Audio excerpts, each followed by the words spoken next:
राम राम।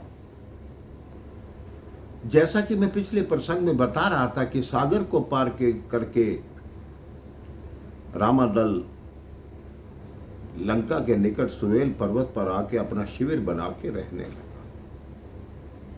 मंदोदरी ने रावण को कहा कि अब भी समय बचा है, अब भी सीता को आदर सहित वापस लौटा दो, हो सकता है अपना और अपने कुल का नाश होने से बचा लो। रावण कहते मुझ जैसे योद्धा की धर्मपत्नी होकर तू भय की बात करती है। भय को तो मेरे पास आते हुए भी भयभीत होना पड़ता है। मंदोदरी कहती है ये बात भय की नहीं है, ये जो युद्ध है ये धर्म और अधर्म के बीच है, और अधर्म कभी भी धर्म पर विजय प्राप्त नहीं कर सकता। अन्याय कभी भी न्याय के ऊपर नहीं चढ़ सकता।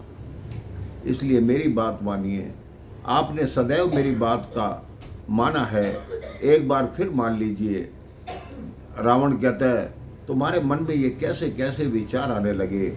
हमारे पास इतने बलवान योद्धा हैं, इतने वीर हैं, उन सब के होते हुए तुम्हें क्या लगता है ये नर और वानर मुझे हरा पाएंगे? मैं त्रिलोक विजेता हूं, मैंने देवताओं को बंदी बनाया, तुम किस बात से घबराती हो? मंदोदरी कहती जिसका एक दूत आया और पूरी लंका को जलाकर चला गया, अब आपके गुप्तचर ही बता रहे हैं कि उनकी 18 पदम तो वानर। जब एक वानर ने लंका की ये दशा कर दी, जब सारी सेना आएगी तब लंका की क्या दशा होगी? रावण मंदोदरी को समझाता है, कहता है कि मुझे ज्ञात है कि तुम बार बार सीता को लौटाने की बात क्यों करती हो। तुम्हें यह डर लगता है कि कहीं मैं सीता को साथ विवाह करके उसको महारानी का पद प्रदान कर दूंगा। मंदोदरी कहती ऐसी कोई बात नहीं, मैं तो धर्म और न्याय की बात कर रही हूं। जो भाई आपको धर्म और न्याय समझाता था, आपने उसे भी लात मार के लंका से बाहर निकाल दिया।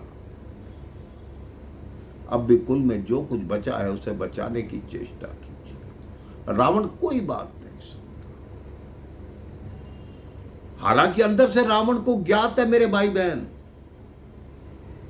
कि नारायण ने नर रूप में अवतार लिया है और मेरी मुक्ति के लिए यहां आए हैं, लेकिन वो ऊपर से दिखावा करता है। संसार को ये दिखाना चाहता है कि मैं कितना बड़ा योद्धा हूं। चाहे काल भी मेरे सम्मुख था, लेकिन मैंने पीठ नहीं दिखाई, हार नहीं मानी। वो मंदोदरी का मन बदलने के लिए उसे कहता है मंदोदरी चलो बहुत दिन हो गए, कुछ देर के लिए रंग महल में चलते। रावण मंदोदरी को साथ लेकर रंग महल में ले जाता है। वहां नर्तकियां नृत्य कर रही हैं, मृदंग बज रही है, साज बज रहे हैं। रावण मां मंदोदरी के साथ विराजमान है, नृत्य का आनंद उठा रहा है कि शायद मंदोदरी का मन कुछ बदल जाए, उसका भय उसके हृदय से दूर हो जाए। इधर राम जी की सेना जो है अपने शिविर में है सुवेल पर्वत पर। राम जी खुले आसमान के नीचे एक पत्थर पर सर रख के लेटे हुए हैं। अंगद और हनुमान जी उनके पास बैठे। राम जी आकाश में देखते हैं और पूछते हैं हनुमान ये बताओ ये चंद्रमा में काला दाग कैसा है? हनुमान जी कहते हैं आपको काला दाग दिखाई देता है प्रभु, मुझे तो लगता है कि आप ही बैठे हुए हैं। आप उसको पूरी दृष्टि से देखिए, ऐसा लगेगा चंद्रमा के बीच में आप विराजमान हैं।